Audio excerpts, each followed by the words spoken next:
Hello, everyone. So today's question, and excuse me, my laptop is on my lap today because there's someone in my usual location. So today's question is, should I call out the narcissist in my life? I mean, wouldn't it be helpful? Isn't that sort of like a mature thing to do? Um, should I explain what the issue is to them? Um, and so that they know what the problem is. So there you are. You've done all this research. You've been watching YouTube videos, and you've been observing maybe your narcissistic parent or your partner, your friend, your boss, whoever it may be. And you're no longer really in doubt so much. You've really got a bit of clarity on what the issue is here, and it's been like a light bulb going off. Quite shocking, in fact.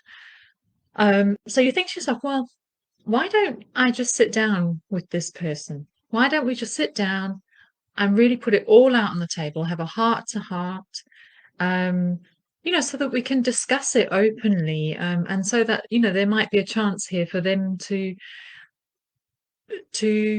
have a think about it.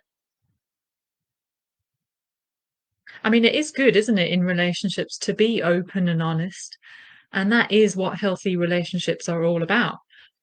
So, what's stopping you from doing it in this one? Well, the thing is, yes, healthy relationships, healthy adult relationships, may I say, are like that for sure.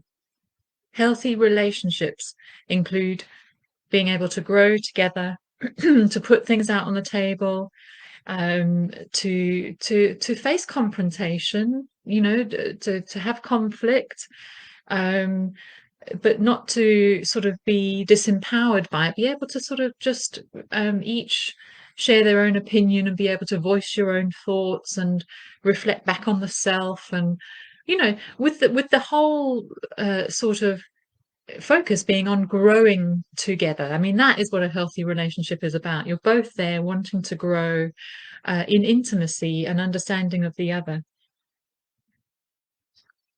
However, what we're looking at here is a different relationship. It's a narcissistic relationship. So we're neither dealing with healthy nor adult. Um, so the narcissist is really not interested in growing at all. um, they're stuck at a particular emotional um, age, and they're not interested in developing further than that. So you could call them a narcissist. You could say, look, I've seen this, the way you've been behaving. I have to be honest, you're displaying quite a few of these narcissistic traits. And what you will more than likely get is a blank look. It's a blank look that's sort of taking something in, but not letting it land.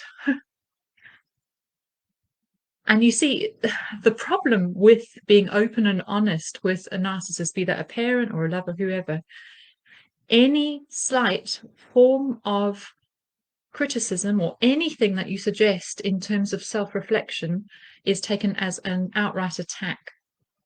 It's seen as you trying to get at them, you trying to ruin them. And so it's very important then, if you are in in this relationship, to bear that in mind.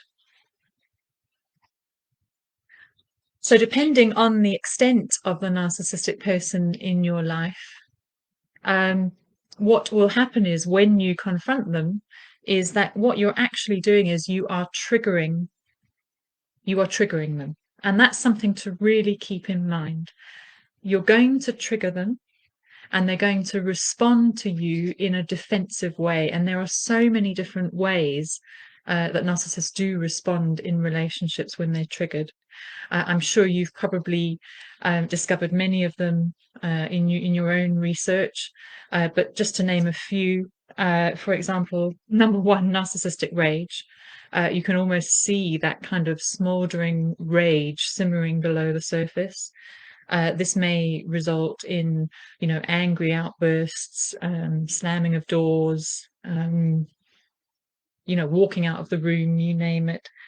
There may be a sense of sort of putting it back on you.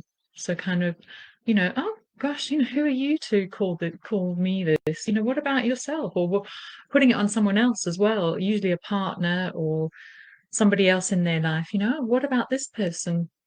So sort of passing the buck on. Definitely there will be guilting you for having caused this emotional dysregulation in them, for attacking them. The silent treatment, there might be tears, tantrums, there might be passive aggressiveness, like hurtful comments directed at you, pulling things out of the past that were very difficult for you, bringing it up in this situation. There may be faux apologies. Oh, I'm so sorry. Yes, what should I do to make you feel better? And of course, this is a false apology just to get out of the situation. But you will be punished. You will, in some way, be punished for having attacked the narcissist, because you're a source of supply for the narcissist, and supply does not have the authority or the right to call this out or to call out the narcissist. You're there to supply them, to emotionally regulate them. So when you do the opposite, you will be punished in some way. So basically, it is futile to confront or call them out. It will only leave you feeling disempowered and frustrated even further. So what do we do? Well, the thing is, you see, we can still call them out without using words. What do I mean? Well, we can do it with boundaries. So boundaries are our way of saying this behavior stops now. By saying no and putting in limits around abusive behavior or comments or anything like that is our way of calling them out without calling them out. Another way is to actually call out specific behaviors without saying they're narcissistic. So, for example, your mum saying, oh, no, you don't worry about me. I'll just do it myself. I'll try and get someone else to help me. You can call it out and say, well, mum, it sounds a bit like you're trying to guilt me there. Is that what's going on here? So even that is another way of calling out the narcissist without actually making it confrontational. And lastly, and this is the key and forms a big part of the work I do with clients, any change that we want to see in the world, it has to start within us. So we need to go in here and we need to start taking account of how we are enabling first, and secondly, how we've internalized that narcissist who is still running our lives from within us, in our thoughts, in our inner world.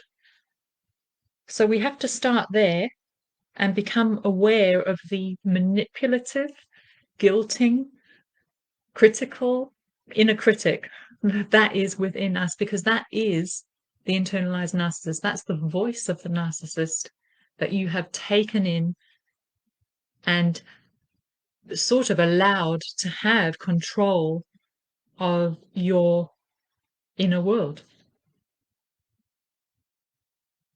So the work that I do with clients is we really call that out. We call it out in here. And because we do that, one's entire world starts to change. We start to change the negative beliefs, the negative messages, the limiting ways of being, the ways that your life has kind of been adapted to accommodate that narcissistic parent or partner in your life. And, it's about sort of taking back charge of your life, and finding your dignity too. And that will have a knock-on effect, a ripple effect in all relationships, whether that be at work, with friends, with your life itself. Actually, your whole life begins to open up, and it becomes an adventure, where you are free to explore, which is something you were not able to do as a young child. So work with me to really begin seeing and learning how the internalized narcissist is robbing you of your life and freedom still today. What's holding you back? There's no more important work, because your life is on the line here. So I'll leave my Calendly link at the bottom if you're interested. It's an amazing course. It sort of runs over 8 weeks, but it's 6 sessions in total. And we cover everything. We really, really do, using hypnotherapy and psychotherapy combined. So yeah, book yourself in for a free consultation if this is something you're feeling the call to do. Thanks, everyone. Have a good evening.